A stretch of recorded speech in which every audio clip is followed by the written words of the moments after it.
कक्षा 9 रसायन विज्ञान। अगला लेसन शुरू हो रहा है, अध्याय 2। लेसन का नाम है क्या हमारे आसपास के पदार्थ शुद्ध हैं। क्या हमारे आसपास के पदार्थ शुद्ध हैं। क्या हमारे आस पास के पदार्थ शुद्ध हैं। अब शुद्ध का मतलब क्या होगा। शुद्ध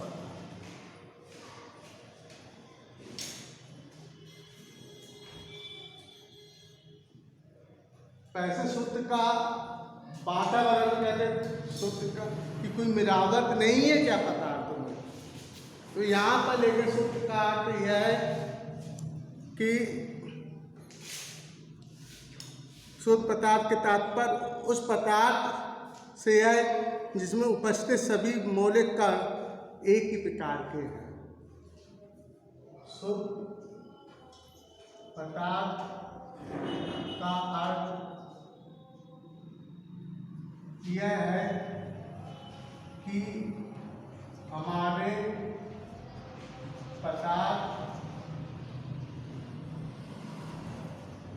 के मौलिक कण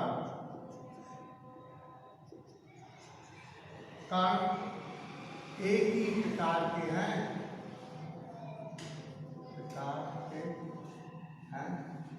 ये होना चाहिए भाई। शुद्ध अशुद्ध का मतलब तो मिलावट भाई। वातावरण में क्या कहते मिलावट है। शुद्ध पदार्थ का मतलब तो सभी पदार्थ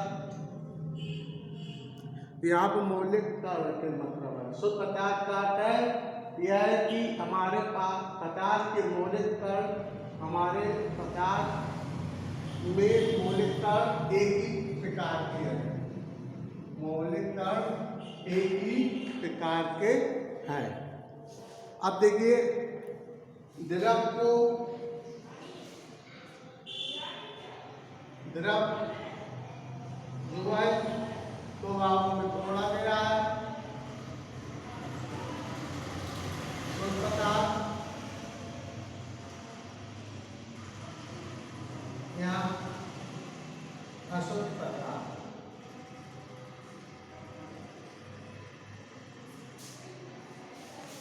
शुद्ध पदार्थ से के दो भाग हो गए, तत्व ये हो गए यौगिक, तत्व और यौगिक। अशुद्ध का मतलब है मिश्रण।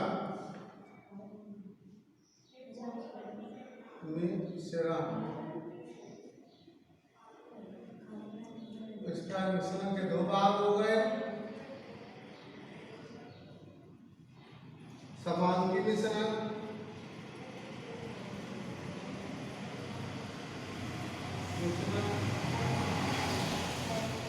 और क्या हो गया विषमांगी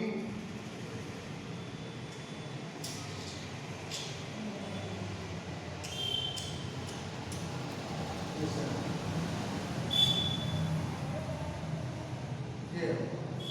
तो इस तरीके से द्रव को शुद्ध पदार्थ अशुद्ध पदार्थ में बांटा गया।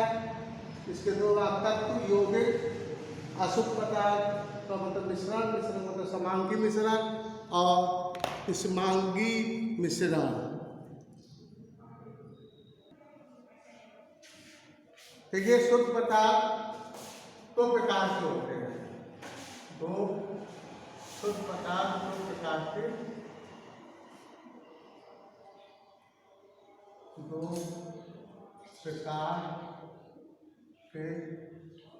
होते। अभी हमने उसमें बताया तत्व और यौगिक।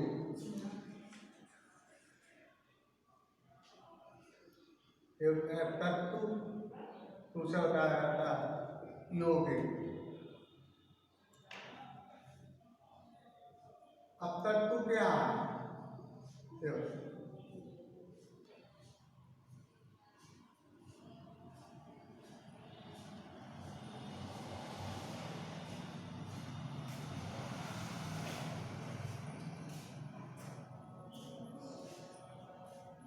तत्व समान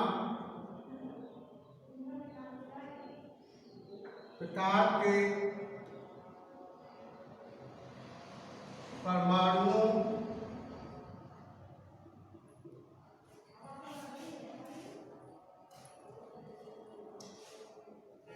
से मिलकर बने होते हैं।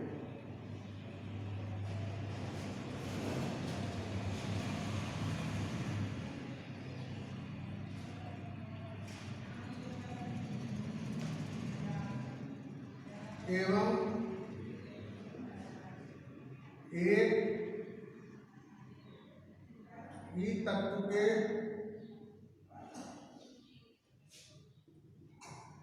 सभी परमाणुओं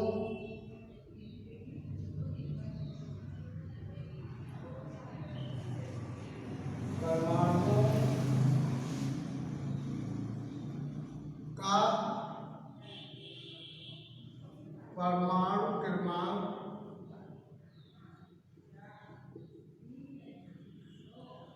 समान होता है।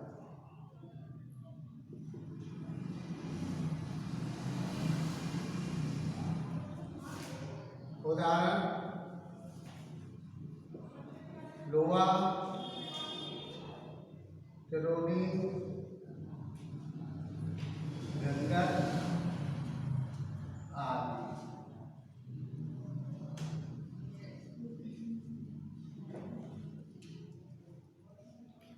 तत्वों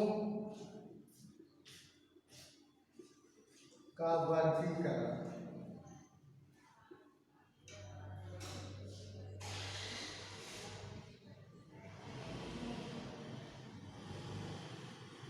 तत्वों को निम्न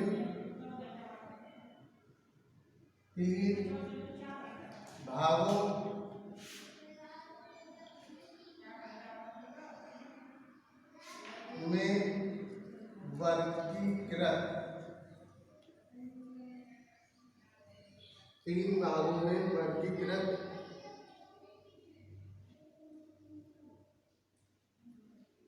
किया गया। नंबर 1 धातु, नंबर 2 अधातु,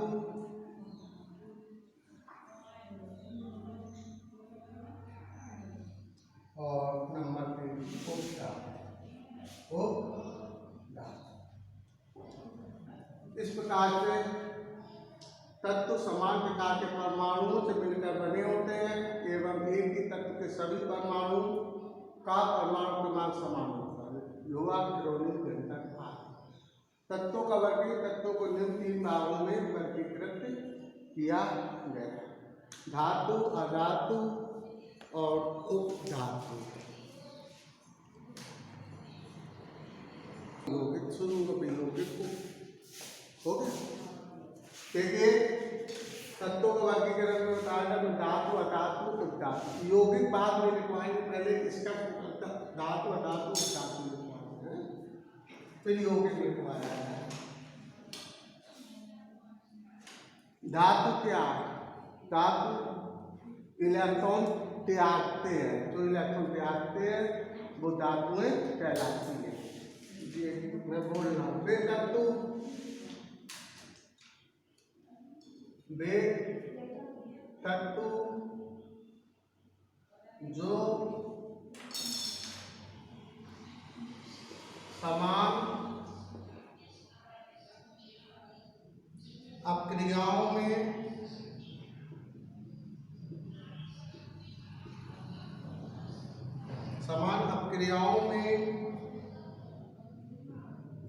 अपने परमाणुओं से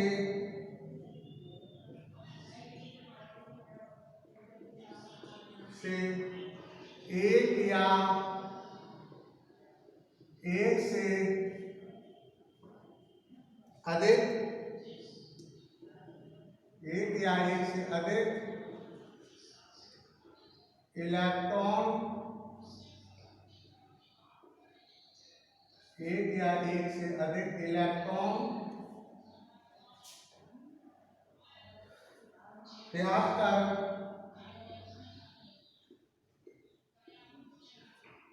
धन आयन बनाने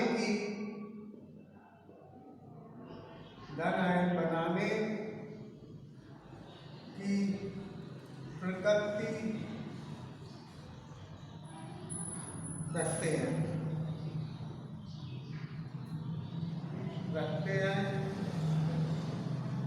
धातु कहलाते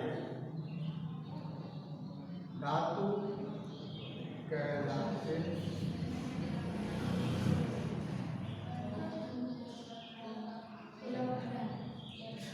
sodium Na gives and plus E electron, E का मतलब इलेक्ट्रॉन, एक इलेक्ट्रॉन क्या आता है Mg gives and C2 plus 2 electron क्या है दो, तो इसलिए ये सोडियम तो तत्व इलेक्ट्रॉन त्यागने की प्रकृति रखते हैं, वो धातुएं कहलाती हैं।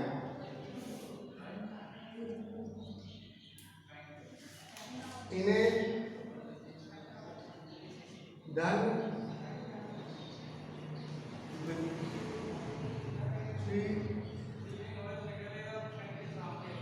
तत्व भी कहते हैं।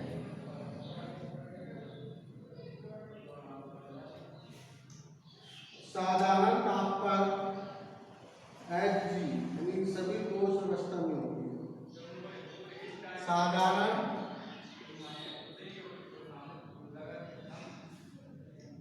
ताप पर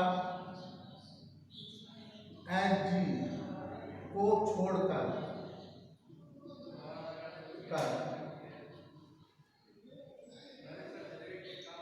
सभी धातुएं ठोस अवस्था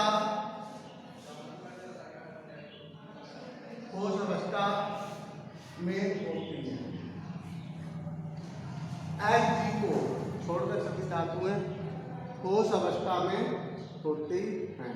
ये धातु वे तत्व जो समान क्रिया में अपने परमाणुओं से एक या एक से अधिक इलेक्ट्रॉन त्याग कर धनायन बनाने की रखते हैं, धातु कहलाते हैं।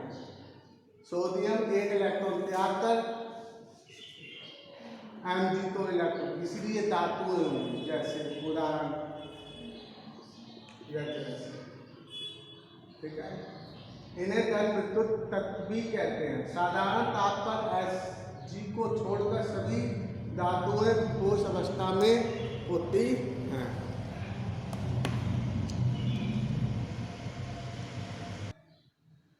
देखिए अधातु में भी इसी में उसमें इलेक्ट्रॉन त्यागते थे धातु में, इसमें क्या होता है इलेक्ट्रॉन ग्रहण करते हैं, इलेक्ट्रॉन क्या करते हैं ग्रहण करते हैं, इसलिए अपने दो लाइन उसी भी बचा लेते हैं।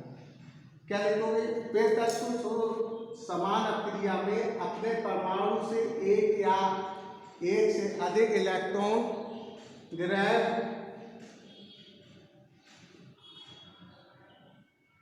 त्यागने की जगह क्या हो जाएगा ग्रहण,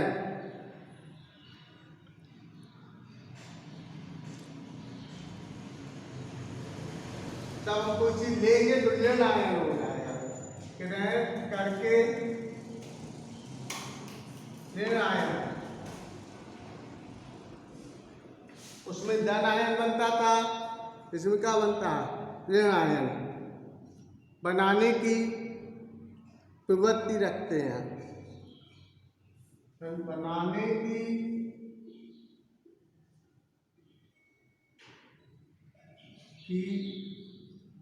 प्रवृत्ति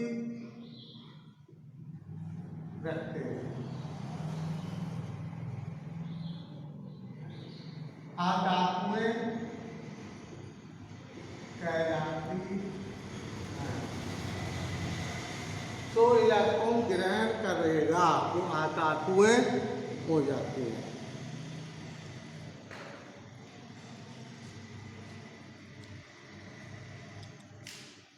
जैसे Cl Cl माइनस एक इलेक्ट्रॉन ये लेगा, सल्फर S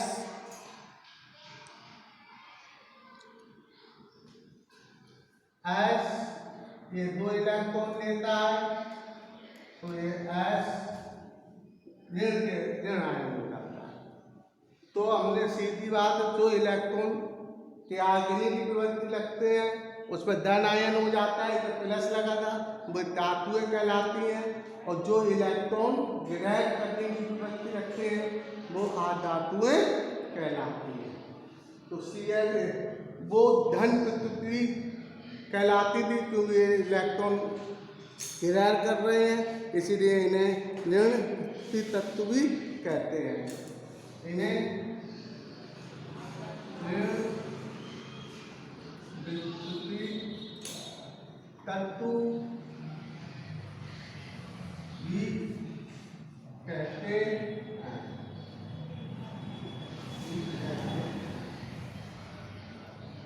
ये आपकी अधातुएं हो जाती हैं। जैसे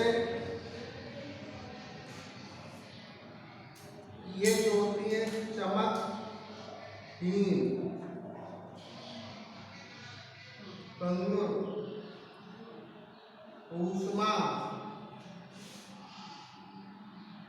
एवं विद्युत के कुचालक होते हैं। ये चमकहीन, भंगुर, ऊष्मा एवं विद्युत के कुचालक होती है। ये धातु और अधातु आपको हो जाती है। इन सबको क्लियर कॉपी में नोट कर लीजिए और इनको पढ़ो, याद करो।